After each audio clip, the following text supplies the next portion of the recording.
ya estamos ahí. Antes que nada, muchas gracias por seguirnos en esta página. Les pido una disculpa porque ayer no pudimos transmitir, ya que bueno, cuando vimos ya nos habían ganado la iglesia, ¿verdad? Pues no quisimos interrumpir. Bueno, pues antes que nada vamos a orar para que en esta mañana el Señor esté con nosotros. Amén. Amén. Amén. Bendito Dios, en este día, Señor, venimos delante de ti, dándote gracias, Señor, antes que nada por este día tan hermoso que tú nos has regalado, Señor. Gracias por el don de la vida, gracias por tu amor y tu misericordia, Señor, porque a pesar de lo que somos, Señor, tú no nos dejas, Señor. En esta hora, Señor, te pedimos que tú bendigas, Señor, esta palabra que va a ser expuesta en esta mañana, Señor. Te pido, Señor, que tú uses mi vida para poder hablar solamente tu verdad, Señor.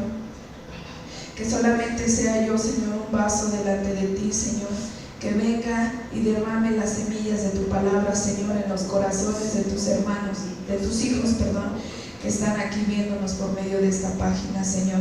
Te pido, Señor, por cada persona que está detrás de su computadora, Señor, viendo esta predicación, Padre.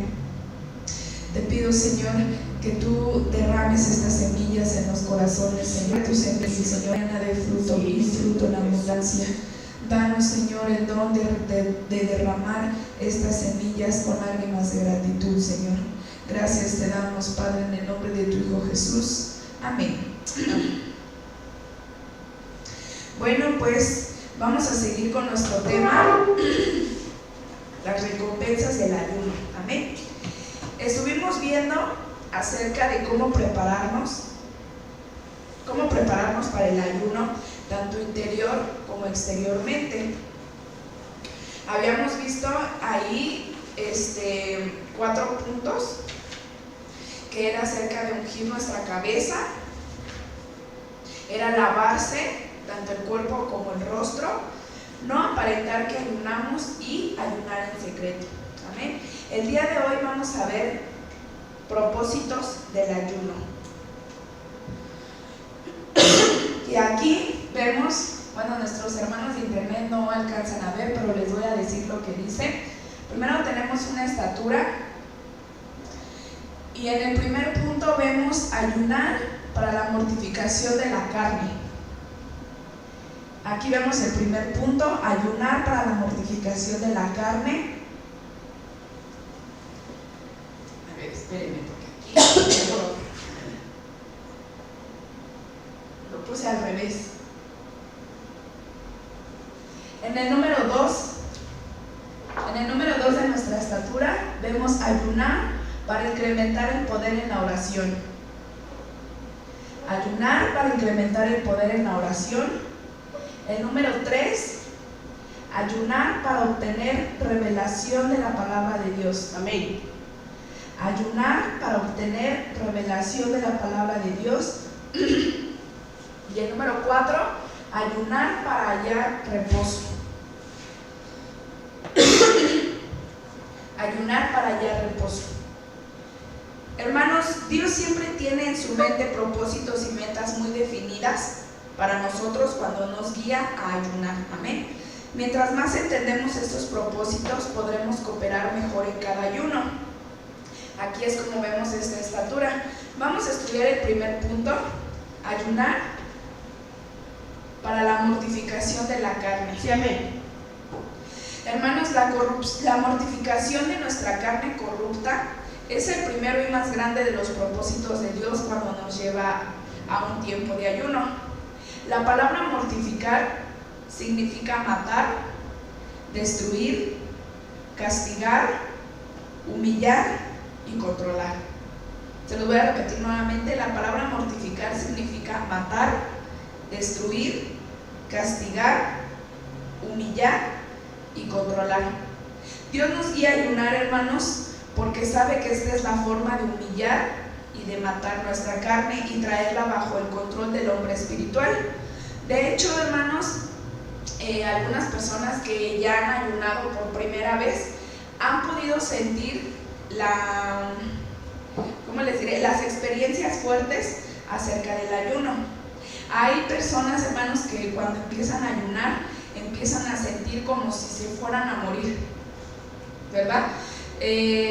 Cuando realmente se hace un verdadero ayuno, es cuando empiezan a sentir náuseas, dolor de cabeza, ganas de vomitar. Bueno, hay personas que han testificado que prácticamente sienten la muerte cerca cuando ellos empiezan a ayunar. Casi no pueden levantar sus cabezas a causa del dolor y las olas de náuseas. Y aún si la enfermedad subsiste, resultará prácticamente orar o estudiar la palabra de Dios, buscando intensamente al Señor. Hay personas que a veces de lo mal que se sienten, quedan nada más tendidas en una cama y se les dificulta orar, se les dificulta estudiar la palabra de Dios por lo mismo del organismo que no se siente bien. Es como si nos convirtiéramos en una masa de algo inútil o inservible, ¿verdad? Lo único de lo cual estamos conscientes, hermanos, es de nuestra completa miseria. Toda semblanza de espiritualidad y piedad religiosa parece haber huido, ¿verdad? Como yo les decía anteriormente, hay gente que solamente ayuna por recibir la alabanza o el aplauso de las demás personas. Pero hermanos, cuando nosotros llegamos a un punto del ayuno en el que yo les estoy comentando ahorita, ¿verdad?, que sentimos la muerte cerca, que hasta se les dificulta estudiar la palabra de Dios, entonces, hermanos, es cuando toda semblanza de espiritualidad religiosa desaparece de nuestras caras, desaparece de nuestros rostros. Hermanos, Dios quiere que tengamos exactamente este tipo de ayuno. Eso es lo que Dios quiere. ¿Sí? Hay espíritus, hermanos, y actitudes en nosotros que no pueden salir de otra manera más que solamente de eso. Amén. Sí, amén. Cuando nosotros sentimos que casi nos morimos, que se nos dificulta estudiar la palabra de Dios, que sentimos que nuestra carne la estamos despedazando, entonces es precisamente eso. Dios quiere que tengamos ese tipo de ayunos, porque hay espíritus, actitudes en nosotros, sentimientos, formas de ser, que no pueden salir de otra manera más que solamente de esa, mortificando nuestra carne. Amén. Amén. El ayuno, hermanos, tiene tremendo poder de mortificación sobre la carne y va a romper muchas de sus concupiscencias. Solamente cuando estamos reducidos a tal estado de miseria inútil, podremos realmente evaluarnos a nosotros mismos. Es ahí, hermanos, en esa situación, cuando nosotros nos damos cuenta realmente cómo somos, ¿verdad? Cuando sentimos la muerte, por así decirlo, es cuando nosotros nos podemos dar cuenta de toda la pudrición que hay en nosotros. Amén. Mas sin en cambio, ¿qué creen? Que el orgullo rápidamente se encoge en un ayuno de mortificación. No le gusta a nuestro orgullo que mortifiquemos nuestra carne. En este estado de mortificación, hermanos, podemos ver cuántas veces hemos preferido el aplauso de los humanos en lugar del aplauso divino. Ahí, hermanos, en ese estado es cuando nos damos cuenta de cómo nos hemos sentido con una deuda mayor con los seres humanos que con el Dios infinito. Podemos ver, hermanos, nuestra ingratitud por la vida y por todas las cosas. Amén. Ahí, en ese estado, es cuando vemos que realmente nosotros no agradecemos absolutamente nada, ¿verdad? En una ocasión, a nosotros nos enseñaban en la escuela de que, por ejemplo, nosotros cuando venimos a orar decimos: Señor, cúbreme con tu sangre, lávame con tu sangre, lávame con las aguas de tu nombre, Señor, bendíceme, guárdame, y bueno, un sinfín de cosas. ¿Y qué dice? Cuando te levantas de orar, ni las gracias das, ni las gracias damos por la sangre que Él puso en nosotros, sí, amén, por el agua con la cual nos lavamos. No damos gracias absolutamente de nada, ¿verdad? Entonces, hermanos, ahí en ese estado es cuando nosotros vemos la ingratitud, hasta donde nosotros llegamos, de que solamente venimos a orar y le pedimos al Señor: Señor, dame tu sangre, derrama tu palabra, derrama las aguas de tu nombre, sí. Pero nunca somos de decir: Señor, gracias por la sangre, por la porción de sangre que tú pusiste en esta hora en mi vida. Gracias por las aguas de tu nombre, gracias por la palabra, Señor, gracias. Y es sencillo. Cuando a nosotros nos sirven un plato de comida, ¿qué debemos de decir? Gracias. Gracias. Y se lo decimos a todo el mundo, ¿verdad? Gracias, hermano, por servirme, gracias por servirme. Pero nunca le damos las gracias a Dios por la porción de palabra que nos da, por la porción de sangre, por todo. Nunca damos gracias, hermanos. Más sin en cambio, Dios es tan grande que no se ofende, ¿verdad? Él es tan amoroso, Él es tan piadoso con nosotros, que dice, bueno, ya, ¿no? Entonces ahí es cuando nosotros podemos ver nuestra ingratitud por la vida, por la salud y por todas las cosas, ¿verdad? Que decimos, ay, en esta cochina casa toda se gotea, ya se me va a caer casi la pared encima, pero nunca podemos decir, Señor, gracias porque no vivo debajo de un puente, sí, así es. Sino porque tú, a pesar en esta casita feíta que ya tiene años, ahí me tienes, amén. Hermanos, también podemos ver nuestra imprudencia e insensatez cometida al desear la alabanza del hombre en lugar del premio de Dios. Vemos nuestra ingratitud suprema por la hipocresía y la vergüenza que representa el haber tomado todo de Dios sin rendirle adoración y acción de gracias. Lo que yo les decía, ¿verdad? A veces venimos y ni siquiera le damos gracias a Dios, ni siquiera por la vida que Él nos da. Vemos, hermanos, nuestro orgullo, nuestros pensamientos desdeñosos y nuestro corazón que está en contra de la justicia de Dios y de su soberanía en nuestras vidas, amén.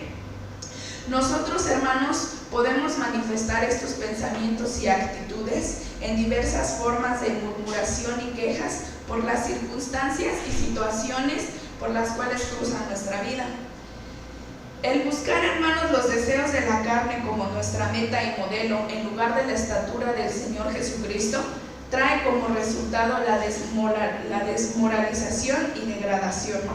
Nuestra alma, hermanos, se encoge hasta quedar reducida cuando desea continuamente agradar al hombre y ser como él, en lugar de crecer en el deseo de agradar a Dios y transformarnos a su imagen y semejanza. El motivo, hermanos, de nuestro ayuno debe ser el de romper todos estos deseos y actitudes y disposiciones que van en contra del Señor Jesucristo.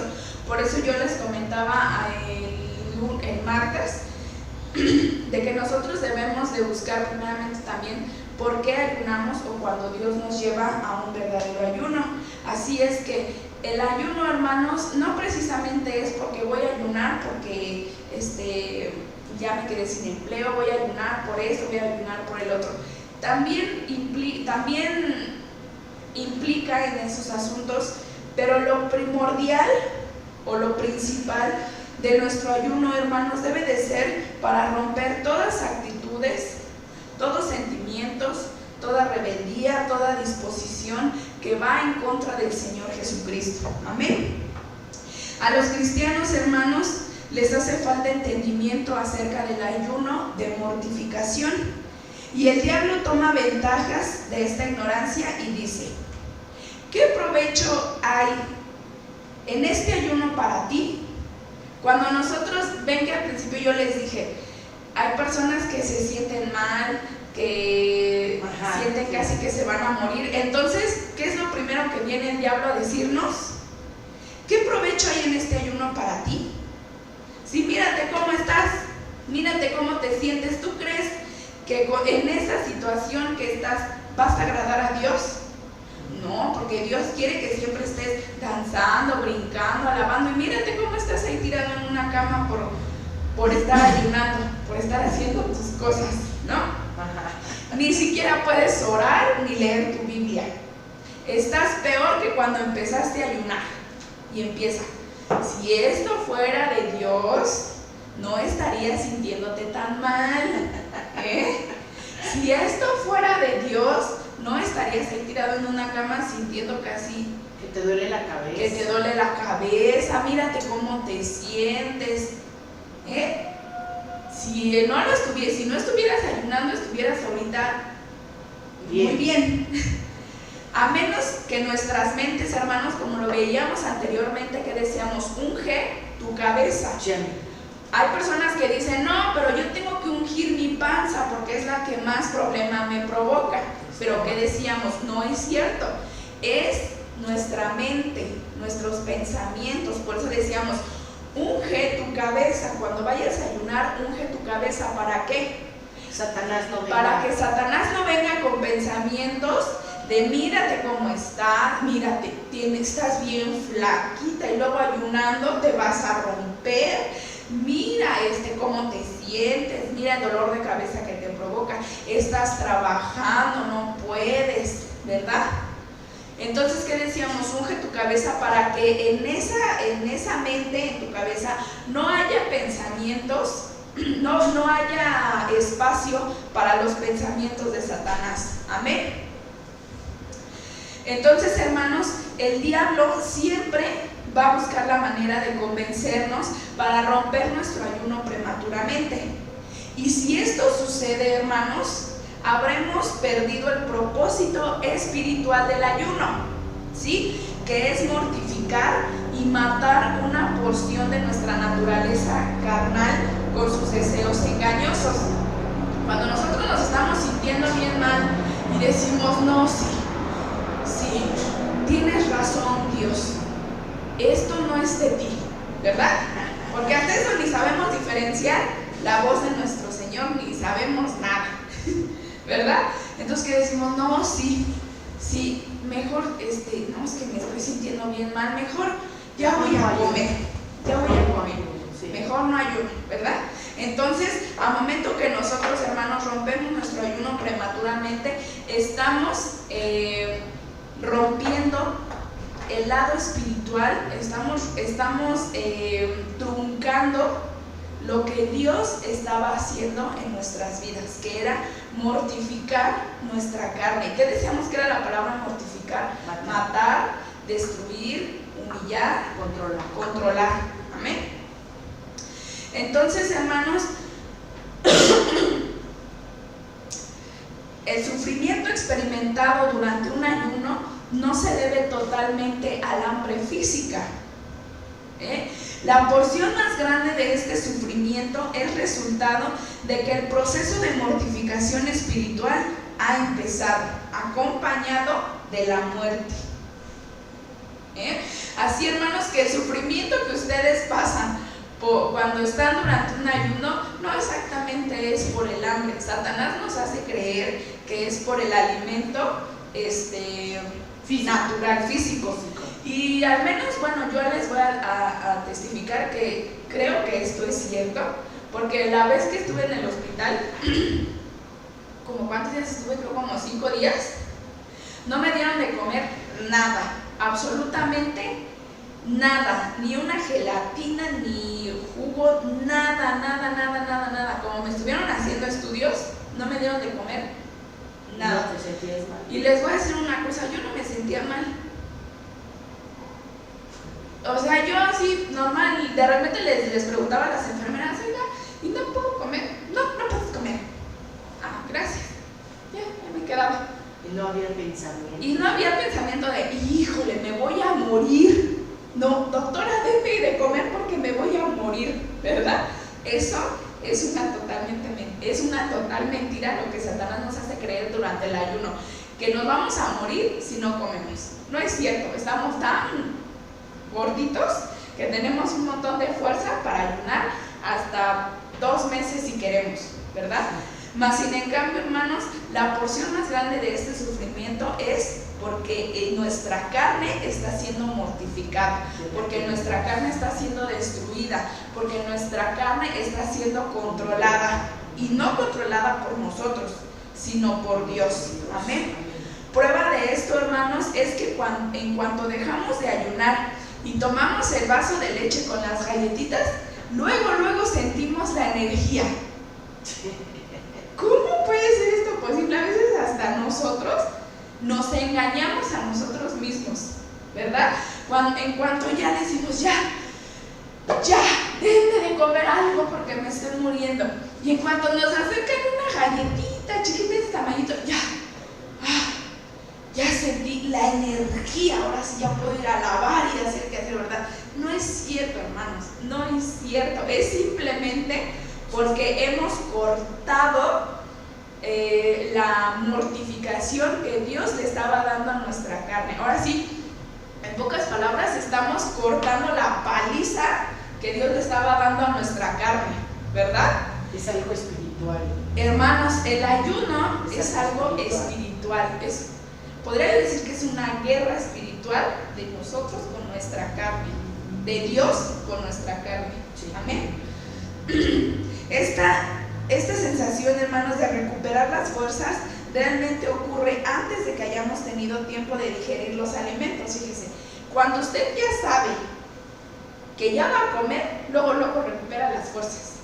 Ni siquiera cuando le acercan la galletita, como yo les dije, no, ocurre hasta antes. Cuando usted ya sabe que ya le están preparando la galletita, que ya le están preparando la leche, ya, desde ahí ya tiene fuerzas. Porque ya su carne ya se alegró, ¿verdad? Ya obtuvo fuerzas. Ahora, ¿qué ha ocurrido? Una vez, hermanos, que nos hemos salido de la capa de mortificación y muerte que estaba trabajando en nuestra carne, nos sentimos temporalmente bien. Eso es lo que ocurre cuando ya hemos roto nuestro ayuno. Amén. Hermanos, nosotros tenemos que ayunar si queremos alcanzar la madurez espiritual en Jesucristo y tener la capacidad de ayudar a otros. Amén.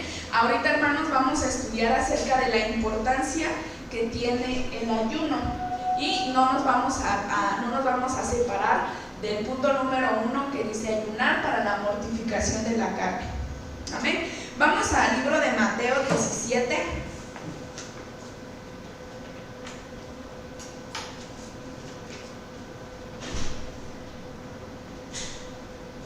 Mateo 17. Y vamos a leer. Amén.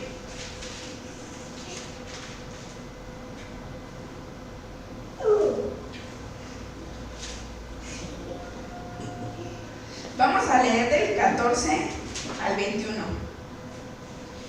Y se los voy a leer, dice: cuando llegaron al gentío, vino a él un hombre que se arrodilló delante de él, diciendo: Señor, ten misericordia de mí, que es lunático. De mi hijo. De mi hijo. Señor, ten misericordia de mi hijo, que es lunático y padece muchísimo, porque muchas veces cae en el fuego y muchas en el agua. Y lo he traído a tus discípulos, pero no le han podido sanar. Respondiendo Jesús dijo: Oh generación incrédula y perversa, ¿hasta cuándo he de estar con vosotros? ¿Hasta cuándo os he de soportar? Traédmelo acá. Y reprendió Jesús al demonio, el cual salió del muchacho, y éste quedó sano desde aquella hora. Viniendo entonces los discípulos a Jesús aparte, dijeron: ¿por qué nosotros no pudimos echarlo fuera? Jesús les dijo: por vuestra poca fe, porque de cierto os digo que si tuvierais fe como un grano de mostaza, diréis a este monte: pásate de aquí allá, y se pasará, y nada os será imposible. Pero este género no sale sino con oración y ayuno. Amén. Amén. Entonces, hermanos, antes de poder echar fuera los demonios de alguien más, tenemos primero que ayunar y orar para la mortificación de nuestra propia incredulidad. Porque, ¿qué decía? Jesús les dijo: por vuestra poca fe. Incredulidad. Sí, por vuestra poca incredulidad. Sí, la incredulidad. Hermana, lo que pasa es de que si nos acordamos cuando nos hablaba el hermano Daniel de la espada de la sangre, que dice que antes de usarla en contra de los demás, tenemos que usarla en contra de nosotros mismos. Amén. Igual el ayuno, ¿no? El ayuno primero es para sacar nuestros chamucos. Sí, y claro. Poder ayunar, como orar por los demás. Nos comenta el hermano que el hermano Daniel nos decía, ¿verdad? Cuando Dios puso la espada de la sangre en nosotros, tenemos que usarla primero en nosotros y después en los demás. ¿Cómo voy a poder yo usar algo, ahora sí que matando a todos, y tengo una carnalidad de aquellas, ¿verdad? Un orgullo, una religiosidad, una soberbia, ¿verdad? si primero, hermanos, tenemos que usarlo en nosotros, absolutamente todo. Y es más, hermanos, a veces yo le comentaba a mi esposo y él también me decía, dice, ¿te has dado cuenta que cuando uno predica, porque él ahorita le está dando clase a los jóvenes, y él me dice, a mí me pasa que cuando estoy hablando a los jóvenes, siento que me estoy hablando a mí? Claro. Y le digo, es que así es como Dios se mueve. Cuando uno está aquí arriba del púlpito y a veces hay gente que dice, ¿cómo es posible que esté fulano o mengano predicando si mira cómo es? Mira que cuando no está predicando es bien grosera con su mamá o está escuchando música mundana, no sé algo.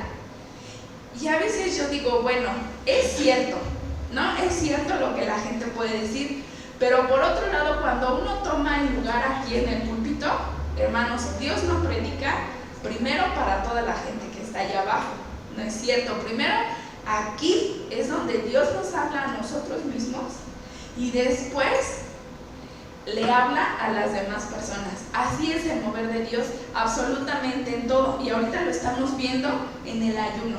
Amén. El ayuno iba a quitar su incredulidad. El ayuno, hermanos, y la oración iba a quitar la incredulidad. Ellos, los discípulos, no creían en el poder del ayuno. Ellos solamente querían echar demonios fuera, mas sin en cambio ellos estaban cargados de todo eso, de incredulidad. Amén. Entonces, hermanos, antes de tomar autoridad sobre la carne de otros individuos, tenemos que tomar primero la victoria sobre la nuestra. Claro, solamente al ir sujetando nuestro propio enojo, impaciencia, disgustos, actitudes, etc. Así, hermanos, podemos ayudar a otros a sujetar lo suyo. ¿De qué manera yo le puedo decir a una persona, hermana, controle sus enojos?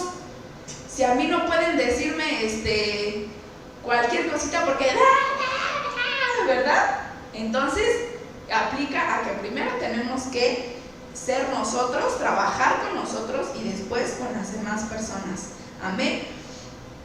¿Cómo, hermanos, nosotros podemos enseñarle a la gente a ser liberados de sus disposiciones que van en contra de Dios si nosotros somos los primeros que nos rebelamos a lo que Él, a sus mandamientos, a sus mandatos? Amén. Dios está interesado, hermanos, en la mortificación de nuestra carne, y una muy buena ilustración de esto la encontramos en el libro de Jueces, capítulo 19. Ahí es donde me voy a meter en camisa de once. Es que a esto no le entendía y ya le estuve preguntando al hermano Daniel y voy a ver si voy a poder explicar. Si no, aquí está él para ayudarme. Le damos el púlpito. Sí, amén. Ahí, hermanos, en el libro de Jueces, capítulo 19, nos cuenta una historia. Para mí, bueno, se me hizo muy bonita.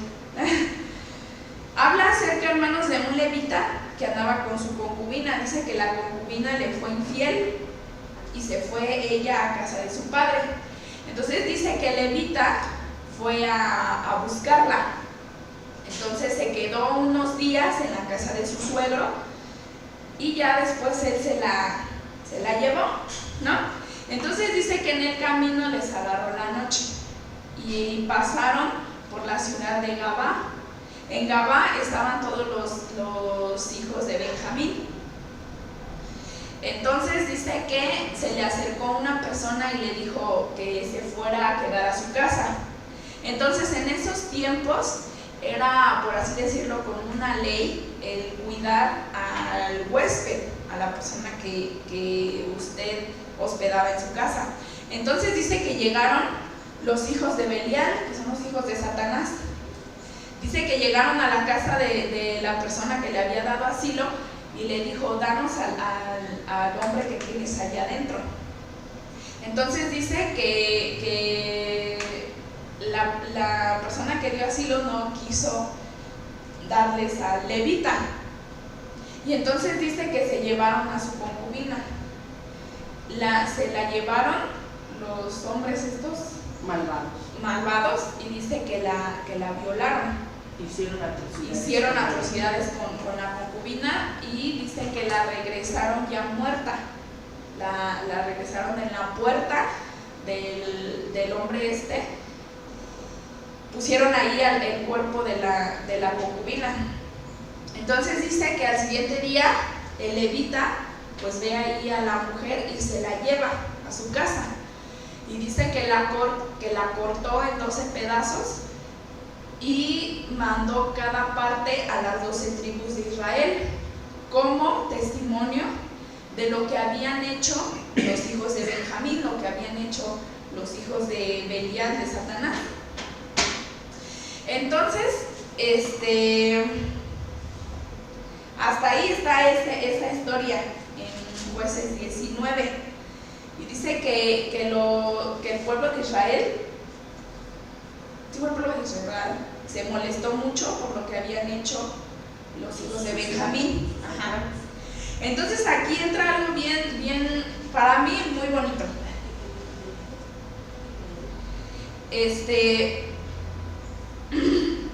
Los hombres de Israel se molestaron mucho y se sintieron conmovidos por la maldad que habían cometido estos hombres.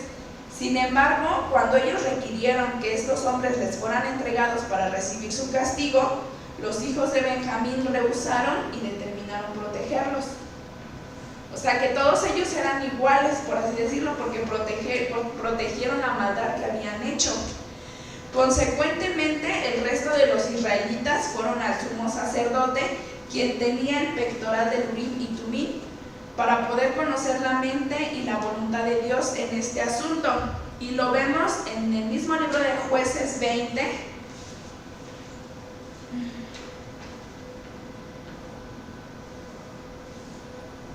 del 18 al 21. A ver, déjenme, me ubico.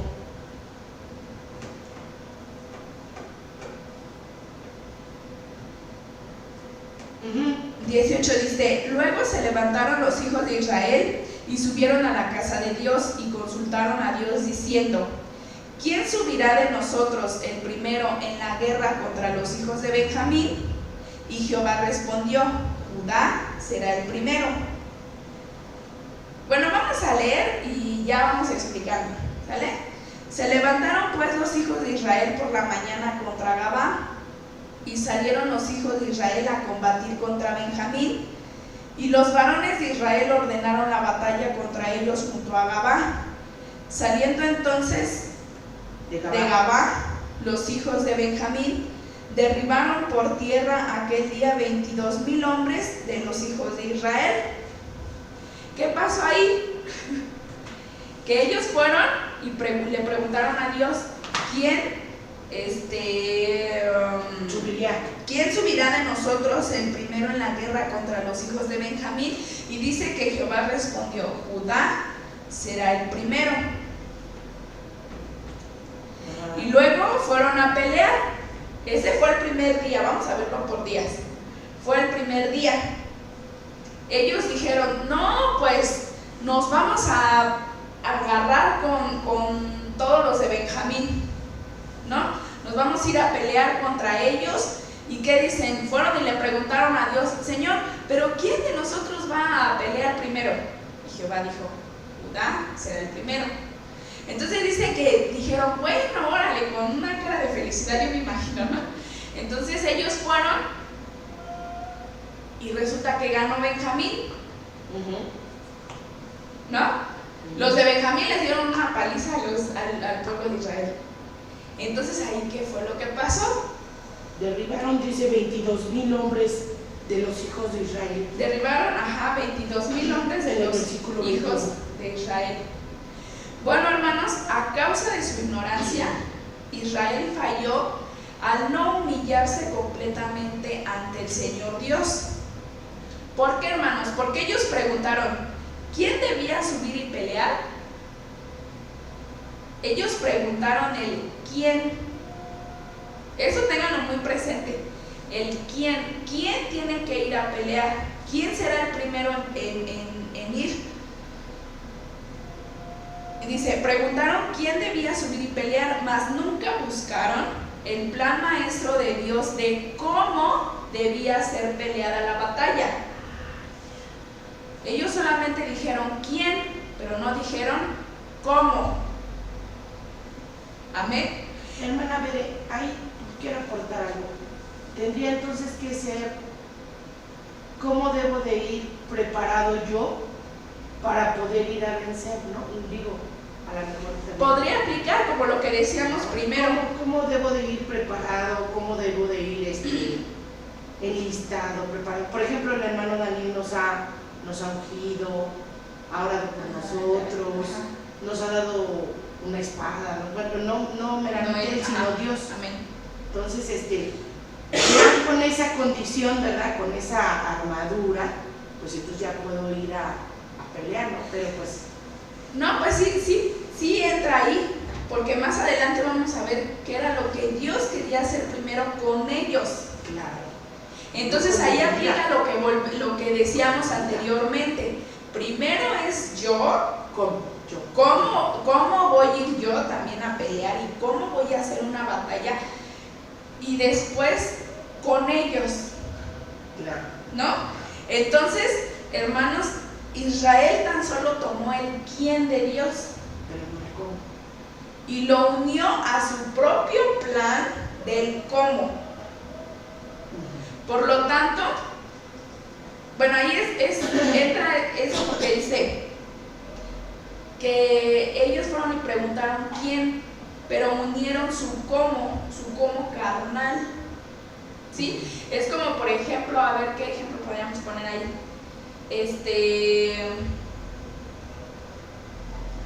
que no sé si sí quede claro. Sí queda claro ese asunto, ¿no?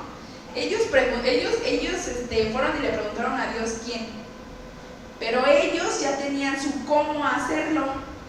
Entonces unieron el plan de Dios con el plan suyo, y entonces ahí formaron, por así decirlo, una rueda pervertida, ¿sí? Entre lo mío y Dios, y no es así, es lo de Dios y lo de Dios.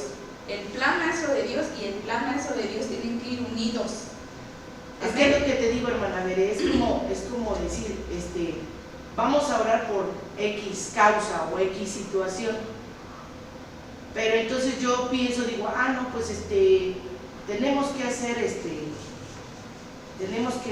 ¿cómo podría ser, hermano Daniel? O sea, tendríamos que Bueno, ayer la hermana Lourdes decía, ¿no? Es como, por ejemplo, le preguntamos a Dios, Dios, ¿es tu voluntad que pongamos láminas en la iglesia? Sí, ¿no? Sí. Y Dios dice, sí. Pero ¿y entonces el cómo dónde queda? ¿No? Entonces, ¿qué decimos? Pero porque como Dios dijo que sí es su voluntad poner las láminas, entonces el pastor va a recibir diezmos del narcotráfico, ¿no? Entonces ahí estamos uniendo el cómo del pastor con el sí de Dios, o el co o el sí de Dios. Ajá. Entonces, hermanos, ahí también entra ¿cómo le dices? Que a veces nada más le preguntamos a Dios sin preguntarle, ¿no? Y entonces obviamente Dios responde. Y cuando ya vemos, ahora es como cuando ya nos metemos en el problema, entonces ahora sí decimos, Dios, pero es que tú dijiste. Y Dios se queda así de, pues ni siquiera me preguntaste cómo lo ibas a hacer, ¿verdad? Entonces, Israel, hermanos, no pudo ser exitoso ni obtener la victoria con el centro de su rueda corrupto. Era lo que yo les decía, que ellos formaron una rueda corrupta del plan maestro de Dios, que era el quién, con su rueda que consiste en el orgullo y la independencia arrogante del cómo. O sea, ellos hicieron su plan maestro, hicieron su plan humano, ¿sí? Entonces, hermanos, la verdadera rueda del éxito consiste en el plan maestro de Dios, tanto interior como exteriormente. Amén. El cómo del plan maestro de Dios es tan importante como el quién. Nosotros, hermanos, no podemos tomar su quién y unirlo a nuestro propio cómo y esperar que funcione, porque obviamente no va a ser así. Sin embargo, hermanos, eso exactamente es lo que el pueblo de Israel hizo. Ellos solamente vinieron y le preguntaron a Dios, ¿quién va a pelear? Pero no dijeron cómo lo vamos a hacer. ¿En qué condiciones tenemos que ir? Exacto. Así como Israel, hermanos, mucha gente cree que el testimonio del Espíritu Santo, que es simbolizado por el Urim en el pectoral del sumo sacerdote, funcionará y les dará éxito sin el plan maestro revelado en la palabra y que es simbolizado por el Tumim. Ahora, hermanos, el Espíritu y la palabra aseguran victoria y éxito inmediato, tanto interior como exteriormente. Nuestra idea del éxito y la victoria está dirigida a lo externo y visible. Sin embargo, la idea de Dios acerca del éxito y la victoria está primeramente dirigida en lo interno e invisible. O sea, primero es un trabajo interno y después Dios lo da externo. Esa es la victoria o el éxito que Dios busca siempre en nosotros. Primero trabajar internamente para que se refleje externamente. Entonces lo que el pueblo de Israel fue a trabajar al revés, primero externo y después interno. ¿Sí? Sí. Así, hermanos, el Señor testificó que Judá debía salir a pelear, pero aún así fueron vencidos, porque nunca preguntaron cómo debía ser peleada la batalla. ¿Y qué pasó? Perdieron 22,000 hombres en un solo día durante su primer encuentro, porque su obediencia a Dios era parcial, su obediencia a Dios era solamente una sola parte. Los hombres de Israel ordenaron la batalla contra el enemigo, pero su plan de cómo debía ser peleada la batalla falló. Ahora, vemos más tarde, dice en el 22, estamos en Jueces 20, versículo 22, dice: mas reanimándose el pueblo, los varones de Israel volvieron a ordenar la batalla en el mismo lugar donde la habían ordenado el primer día. Porque los hijos de Israel subieron y ¿qué hicieron? Fue distinto ahora. Lloraron delante de Jehová hasta la tarde y consultaron con Jehová diciendo: tornaré a pelear con los hijos de Benjamín mi hermano. Y Jehová les respondió: subid contra él. No sé si ustedes han visto en internet, hay una imagen que me gusta mucho. Ven que cuando nos enseñan en la escuela acerca de la evolución del hombre, vemos un mono y cómo se va haciendo hombre, ¿no? Y hay una imagen en Facebook que dice la verdadera evolución, o la verdadera evolución así, ¿no? Y aparece un hombre así como un mono, y ves que se va haciendo hombre. Y se va haciendo así, y se va hincando, se va postrando ante una cruz. Y dice, esa es la verdadera evolución. O sea, de aquí, de la soberbia hacia abajo, al abatimiento. Y fue lo que, esta historia a mí me gustó mucho cuando yo la estaba estudiando, porque dice, los hijos de Israel subieron y lloraron delante de Jehová. No lo habían hecho la primera vez. Lo cual no habían hecho la primera vez. La primera vez yo me los imagino que llegaron, ya llegamos bien enojados, ¿no? De ahorita vamos a pelear y vamos a destruir, ¿verdad? Señor, ¿quién va a pelear primero? Judá. Vámonos a defender la verdad. Vamos a defender la verdad. Y cuando vieron que perdieron, dijeron, ay Dios, bueno, vamos a ir otra vez a preguntarle, ¿verdad? Y dice, lloraron delante de Jehová hasta la noche, hasta la tarde. Sí, y consultaron a Jehová diciendo, ¿volveremos a pelear con los hijos de Benjamín, nuestros hermanos? Y Jehová les respondió, subid contra ellos. Amén. Los israelitas, hermanos, sufrieron en gran manera cuando ellos obedecieron parcialmente la voluntad revelada de Dios. Es lo mismo que pasa con nosotros. Después nos andamos quejando por el sufrimiento y en sí no nos damos cuenta que obedecemos a Dios solamente en una sola parte. Amén.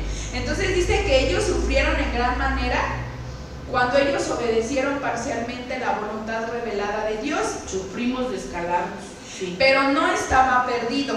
A través Amén. de aquella derrota, ellos vinieron ante el Señor con un espíritu doblegado interiormente. Esta derrota, hermanos, ¿qué creen? Obró para su bien espiritual, y al venir ante Dios llegaron con un corazón quebrantado. Sí, Que dice llegaron llorando, ¿verdad? Pero aquí lo que a mí me gusta es, ellos llegaron llorando y llegaron preguntándole nuevamente a Dios. Y luego a veces, ¿qué es lo que nosotros hacemos?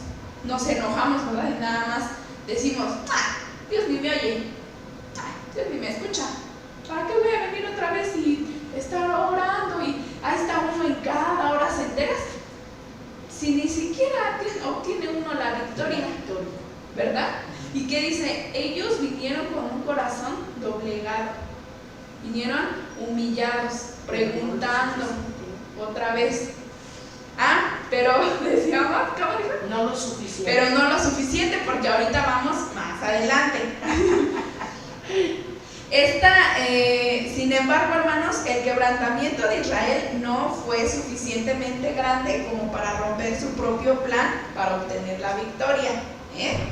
Ellos inquirieron la segunda vez si debían volver a pelear. O sea, prácticamente volvieron a hacer la misma pregunta. ¿Sí?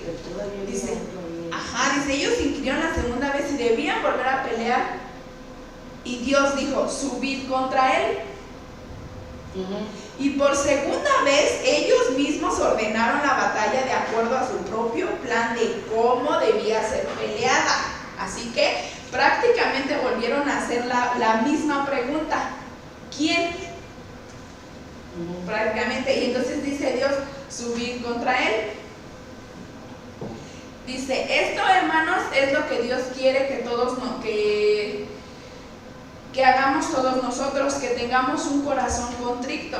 Así como Él tuvo un propósito al guiar a los hijos de Israel a través de su mortificación, Él nos guiará a través del camino de sufrimiento, para que podamos aprender la lección de mortificar nuestra carne arrogante e independiente, la cual protege su propio plan maestro en lugar del plan maestro de la palabra de Dios. Cuando suframos la mortificación de nuestra carne, hermanos, estaremos ganando interiormente un espíritu quebrantado y humilde. Amén. Vamos rápidamente a Salmos 51:17, que dice que Dios quiere corazones contritos y humillados. Amén. El Salmo 51:17 dice, los sacrificios de Dios son el espíritu quebrantado. Al corazón contrito y humillado no despreciarás tú, oh Dios. Ahí dice que Dios no desprecia un corazón arrogante. Dice que Dios no desprecia un corazón orgulloso. No, dice que Dios no desprecia un corazón contrito y humillado. Amén. Cuando somos, hermanos, tocados en las profundidades de nuestro corazón, se produce quebrantamiento y las lágrimas fluyen. Deberíamos sentirnos avergonzados, hermanos, cuando venimos a la presencia de Dios con corazones orgullosos y nuestros rostros secos de lágrimas, con ojos secos, ¿verdad? A veces nosotros vemos a gente que entra pero así anchota, ¿verdad? Y que dice, si no fuera por mí, Dios no le hablaría a nadie. ¡Qué palabras tan fuertes! ¿Verdad? Y cuando vemos personas que vienen y se esconden, ¿verdad?, en un rinconcito y están llore, llore, llore, llore, ¿quién creen que Dios va a tener más misericordia o amor? Claro. ¿Del que entró pavoneándose o de aquella persona que está llore y llore? ¿No fue lo que hizo Jesús con María de Magdala? Sí. Tuvo más amor por ella porque dice que no se le despegó en ningún momento, ¿verdad? Porque ella tenía gratitud por lo que Jesús había hecho en su vida y no se sentía de, miren, de mí sacó legiones de demonios. No, ella lloraba y daba gracias por lo que el Señor Jesucristo había hecho en su vida. Amén. Así, hermanos, Dios ama nuestras lágrimas tanto que incluso las guarda dentro de una botella y las escribe en un libro. En Salmo 56:8 dice: pon mis lágrimas en tu redoma, ¿no están ellas en tu libro? 56, ¿qué, hermano? 56:8. Ah, sí. Pon mis lágrimas en tu redoma, ¿no están ellas en tu libro? Sí. Dice que Dios tiene amor por las lágrimas. Dios tiene amor por las lágrimas. Amén. En la segunda batalla, hermanos, los israelitas perdieron 18,000 hombres a causa de su obediencia parcial a Dios, cuando Él testificó y les reveló su voluntad de pelear contra la tribu de Benjamín. Una vez más ellos unieron su propio plan de cómo obtener la victoria con la voluntad divina de Dios de pelear. Así vemos más pérdida y sufrimiento externo cuando la voluntad revelada de Dios es unida al plan de la voluntad humana. Pero vemos, hermanos, que ellos, en lugar de dejar que el sufrimiento los amargara, fueron delante del Señor con más oraciones, más lágrimas y con ayuno. Dios estaba formando el éxito interior en ellos y los estaba preparando para la victoria y el éxito exterior que venía. El Señor les estaba enseñando a buscar primeramente el éxito, la victoria y el reino de Dios interiormente. Era lo que decíamos hace rato. Y todas las demás cosas, incluyendo el éxito y la victoria exterior, vendrían por añadidura. Sí. Ahora vayamos igual a Jueces, más adelante, Jueces 26. Ahora vamos al 26. Entonces subieron todos los hijos de Israel y todo el pueblo y vinieron a la casa de Dios y lloraron, y sentándose allí delante de Jehová, ayunaron aquel día hasta la tarde y se sacrificaron holocaustos y pacíficos delante de Jehová. Ajá. Ahí vemos que la primer batalla la perdieron. La segunda también. Sí, porque vinieron la primera batalla. Vamos a hacer un recuento de lo que llevamos. El recuento de los daños. Vemos que el primer día ellos se molestaron y fueron y preguntaron a Dios: ¿quién va a pelear? Jehová dijo: Judá. Y resulta que fueron a pelear y no ganaron. Después dice que otra vez subieron delante de Jehová. Dice que lloraron. Ya llevaban un quebranto parcial, exacto. Entonces dice que fueron otra vez y le dijeron que volveremos a pelear con los hijos de Benjamín, nuestros hermanos. Y Jehová les respondió: subid contra ellos. Por lo cual se acercaron estoy en el 24, por lo cual se acercaron los hijos de Israel contra los hijos de Benjamín el segundo día. Y aquel segundo día, saliendo Benjamín de Gabá contra ellos, derribaron por tierra otros 18,000 hombres de los hijos de Israel, todos los cuales sacaban espada. Ahora, viene otra vez, por así decirlo, la tercera batalla, ¿no? Ellos ya habían sido derrotados 2 veces. ¿Sí? Sí. ¿Y entonces dice que ya la tercera dice: entonces subieron todos los hijos de Israel y todo el pueblo, estoy en el 26, y vinieron a la casa de Dios y lloraron, y se sentaron allí en presencia de Jehová. ¿Y qué hicieron?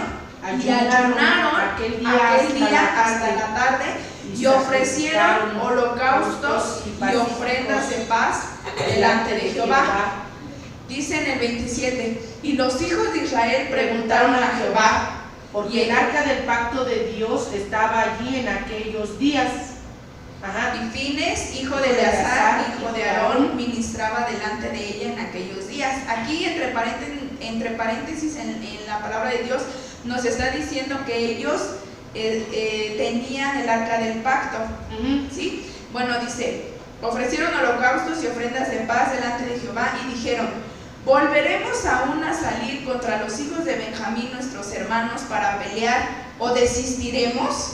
Y Jehová dijo: subid, porque mañana yo os los entregaré. Qué diferencia, ¿verdad? Dice que ellos subieron a orar otra vez, ayunaron, ofrecieron un holocausto, ofrendas de paz delante de Jehová. Ahora sí, como dicen, se comportaron, ¿no? Claro. Y entonces dice que volvieron a preguntarle a Jehová y dice: ¿volveremos aún a salir contra los hijos de Benjamín, nuestros hermanos, para pelear, o desistiremos? La pregunta fue diferente, ¿verdad? Sí, Señor. Y ¿y qué dijo Jehová? Subid, porque mañana yo os los entregaré. Bueno. Quiere decir que Dios ya los había visto, ¿verdad? Había visto ya su corazón humillado, su corazón contrito del pueblo de Israel. Y puso Israel, estoy en el 29, y puso Israel emboscadas alrededor de Gabá. Subiendo entonces los hijos de Israel contra los hijos de Benjamín el tercer día, ordenaron la batalla delante de Gabá como las otras veces. Y salieron los hijos de Benjamín al encuentro del pueblo, alejándose de la ciudad, y comenzaron a herir a algunos del pueblo, matándolos como las otras veces por los caminos, uno de los cuales sube a Betel y el otro a Gabá en el campo, y mataron unos 30 hombres de Israel. Y los hijos de Benjamín decían: vencidos son delante de nosotros como antes. Mas los hijos de Israel decían: huiremos y los alejaremos de la ciudad hasta los caminos. Entonces se levantaron todos los de Israel de su lugar y se pusieron en orden de batalla en Baal Tamar. Y también las emboscadas de Israel salieron de su lugar de la pradera de Gabá, y vinieron contra Gabá 10,000 hombres escogidos de todo Israel, y la batalla arreciaba, mas ellos no sabían que ya el desastre se acercaba a ellos. Y derrotó Jehová a Benjamín delante de Israel, y mataron los hijos de Israel aquel día a 25,000 hombres de Benjamín, y todos los cuales sacaban espada.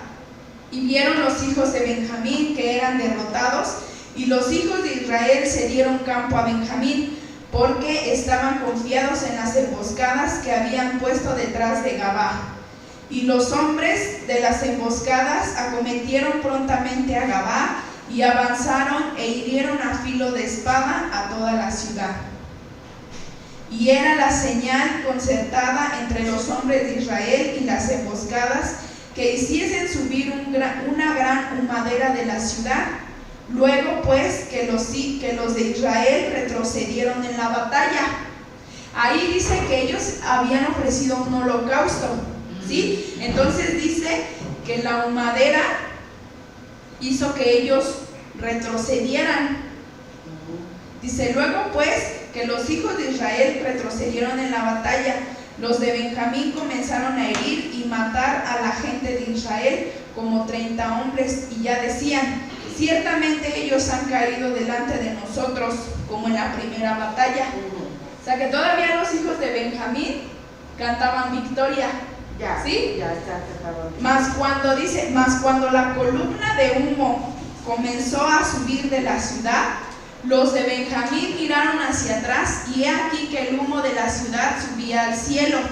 Entonces se volvieron los hombres de Israel, y los de Benjamín se llenaron de temor, porque vieron que el desastre había venido sobre ellos.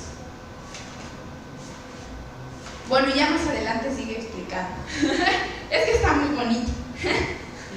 Entonces, quiere decir que, dice, cuando entonces subieron todos los hijos de Israel, y lloraron y se sentaron allí delante de Jehová, y ayunaron aquel día, dice, y ofrecieron holocaustos y pacíficos delante de Jehová. Dios permitió, hermanos, el sufrimiento y la pérdida a fin de traer a Israel a las mayores profundidades de humildad en sus propios corazones, antes de darles la victoria sobre sus hermanos, los hijos de Benjamín. Ahora, hermanos, la verdadera humildad se estaba empezando a manifestar. Primero Israel lloró, esto quiere decir que se lamentó. Vemos que la segunda vez dice que Israel lloró. Esto quiere decir que ellos se lamentaron. Ellos tuvieron mucha tristeza a causa de su impotencia. ¿Sí? Su sentimiento de contrición era mucho más intenso que la primera vez. Israel supo que algo debía andar tremendamente mal cuando se proponían castigar un crimen tan sucio e inmoral, y como resultado solo encontraban continuo desastre. Ellos dijeron, creemos que algo anda mal por aquí, porque ¿cómo es posible que queremos castigar algo tan fuerte, como yo les decía de la historia de la concubina, que era eso, y resulta que terminamos peor nosotros, ¿no? Derrotados. Así que el error de los israelitas fue que en lugar de confiar y apoyarse totalmente en el Señor Dios, ellos estaban confiando en su propia justicia y razón, en la superioridad de su fuerza y en su propio plan humano. Claro. Ellos, hermanos, habían aprendido que el verdadero éxito y la verdadera victoria exterior debían ser precedidos por el éxito y la victoria interior, que viene a través de la humildad y la total dependencia de Dios. Amén. Ahora, nos seguimos más adelante y dice que en Israel ayunó, el pueblo de Israel ayunó. Quiere decir que quitaron de su boca todo alimento, mostrando así su intenso deseo por ver la justicia de Dios, su causa moral y su plan vindicable. Por último, Israel ofreció holocaustos y pacíficos. Estas ofrendas quemadas llevaron a Israel a un ámbito de consagración espiritual ante Dios mucho más elevado. Cuando el sacrificio fue consumido por el luminoso fuego purificador y dador de vida de la Torá, Israel experimentó el gozo de una nueva y fresca unión matrimonial con Dios en su corazón. La ofrenda, hermanos, le dio a Israel una nueva unión de paz y reconciliación con Dios. Por fin Israel obtuvo el éxito y la victoria interiormente. Además tuvo la bendición y el favor de Dios. Recibió la promesa divina e infinita de la victoria y la llave de cómo obtener el éxito. ¿Sí? Entonces volvemos a lo mismo. Vamos a reprender al Satanás y dentro de nosotros están todas las legiones, al contrario, las pasamos. Entonces dice que Dios primero buscó una victoria y un éxito interior, claro, en ellos. Sí, amén. Amén. Sí. Dios primero trabajó en ellos, y dice que cuando ya había trabajado en ellos, entonces dice que ellos tuvieron una mayor consagración. Ahora no solamente lloraron, sino lloraron, ayunaron y ofrecieron holocaustos. Sí, ellos ya llevaban una mayor consagración. Amén. Una victoria interna. Entonces ya fue como Dios la dio externa. Sí, amén. ¿Vale? Sí, amén. El Señor, hermanos, no pudo haberles dado la victoria antes del sufrimiento. Claro. Porque esa victoria habría sido unida a su orgullo exaltado y pervertido. Habría sido como decir que una serpiente por un lado debería morir, pero que otra serpiente en otro lugar debería ser bendecida y dársele la vida. La justicia de Dios demanda que las serpientes de pecado mueran en todo lugar. En el orgullo pervertido de su propia fuerza y de su plan humano, Israel se hubiera adjudicado el honor y la victoria sobre Benjamín. ¿Sí? Ellos hubieran dicho, por nosotros, por mí, por todo el pueblo de Israel fue que ganamos la batalla. ¿Sí? En lugar de darle la victoria a Dios. Amén. Él justamente la merecía. El Señor Jesucristo Dios, Él merecía la victoria. Él merece la victoria. Por eso fue que no dejó que el pueblo de Israel ganara, porque si no ellos se iban a adjudicar la victoria y el éxito sobre Benjamín. Amén. Ahora, hermanos, a través de llorar, esperar, ayunar y ofrecer sacrificios al Señor, Israel mortificó su orgullo ¿En qué tema estamos? Mortificar nuestra carne. Dice que ellos mortificaron su orgullo, mortificaron su carne, su soberbia, la superioridad independiente de su propia fuerza y el plan humano que se había revelado en su propia grandeza.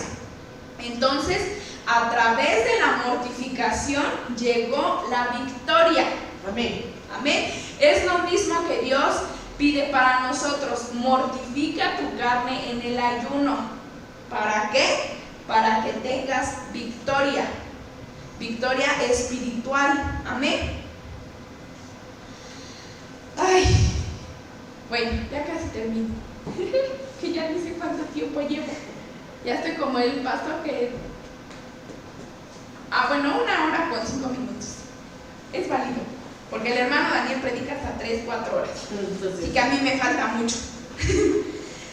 Hermanos, cuando tenemos que sufrir antes de que el éxito y la victoria exterior lleguen, podemos estar seguros de que Dios está poniendo en nosotros una medida de éxito y victoria interior de humildad y dependencia de Él. Amén.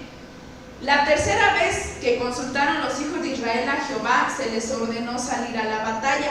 Y en esta ocasión el Señor les prometió la victoria. ¿Cómo fue que les contestó? Y Jehová dijo: subid, que mañana yo los entregaré en tu mano. Quiere decir que Dios prometió una victoria. Amén. Así que ellos... Nótese, hermanos, que Dios no dijo nada acerca de la victoria las primeras 2 veces que Él testificó que Judá saliera a la batalla. Ellos nunca pidieron la bendición de Dios y la victoria. Simplemente asumieron que vencerían a los hijos de Benjamín rápidamente, tanto por su fuerza y lo numerosos que eran, como por el plan que ellos mismos habían trazado. Ellos dijeron: no, pues vamos a ir tantos hombres, vamos a hacer esto, vamos a hacer el otro, pero nunca contaron con la bendición de Dios. Nunca dijeron: Señor, úngeme o utilízame. No, ellos nada más se alocaron y se fueron. Y muy que perdieron. ¿Verdad? Así, hermanos, así somos nosotros, igualitos que el pueblo de Israel. Frecuentemente brincamos a nuestras propias conclusiones cuando el Señor nos dice que hagamos algo.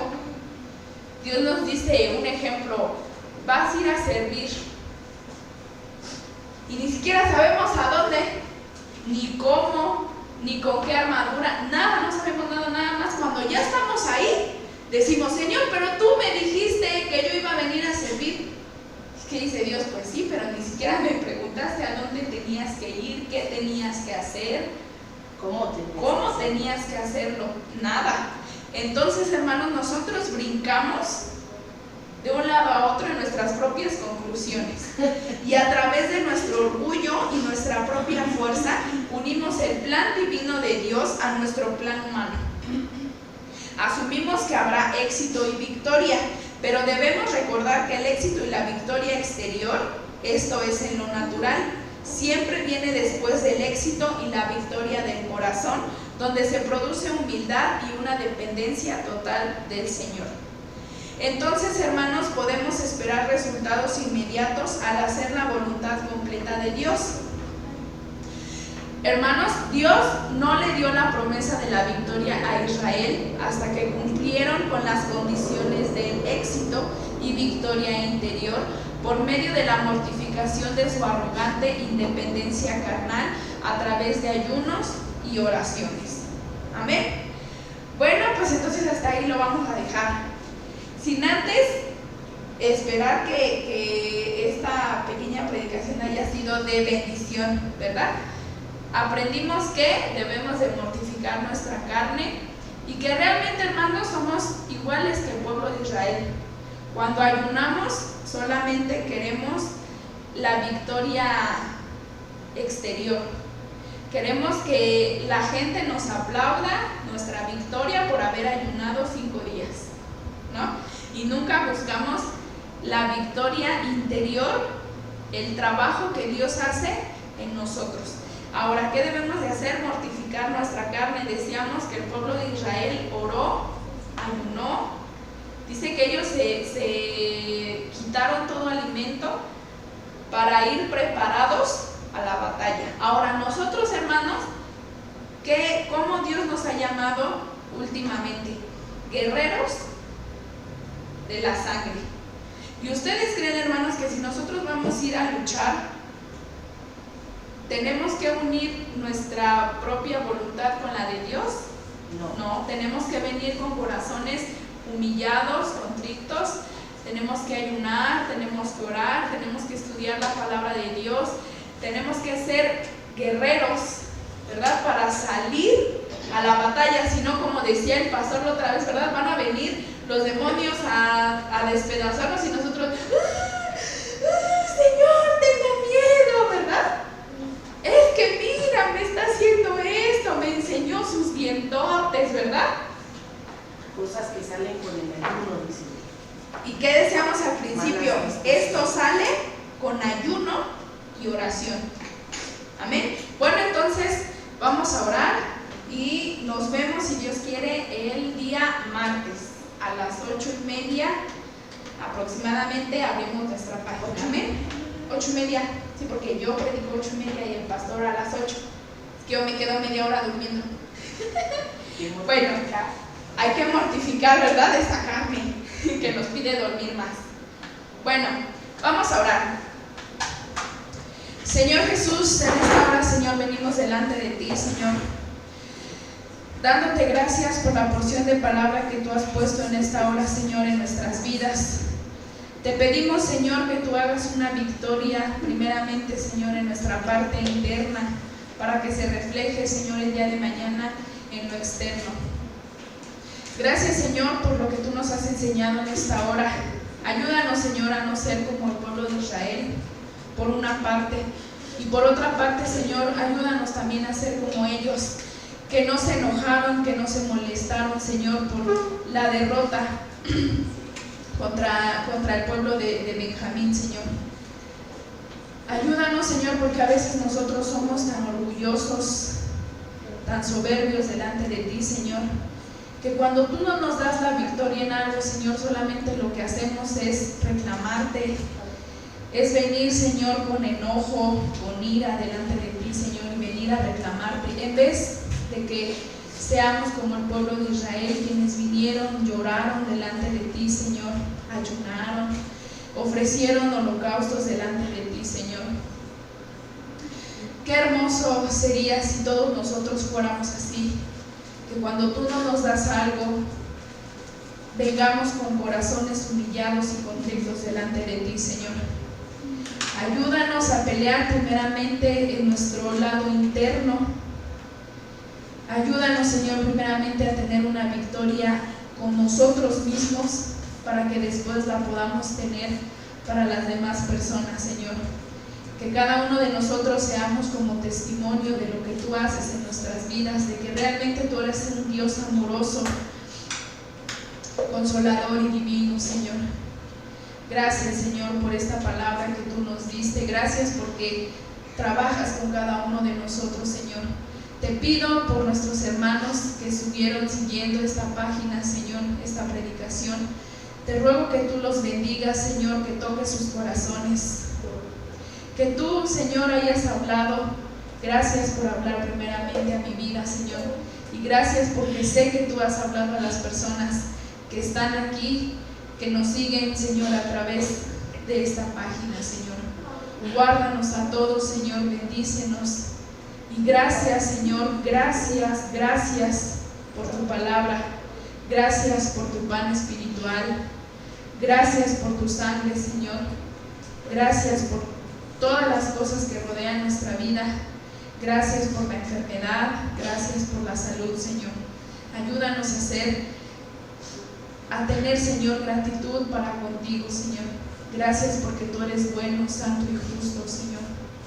Gracias, Señor. Ya no hay más palabras, Señor. Ya no hay palabras para demostrarte cuánto te amamos, para decirte, Señor, cuán agradecidos estamos contigo por todo lo que tú haces en nuestras vidas, Señor. Gracias te doy. Y en esta hora, Señor, te pedimos que tú nos bendigas, Señor, en este día, que tú nos des tu bendición, Señor. Gracias te damos, Padre, en el nombre de tu Hijo Jesús. Amén. Ven pronto, Señor Jesús, que tu iglesia te espera. Amén. Nos vemos, hermanos, entonces el día martes, de martes a viernes, a las 8:30 de la mañana. Que Dios los bendiga y gracias por habernos acompañado. Amén.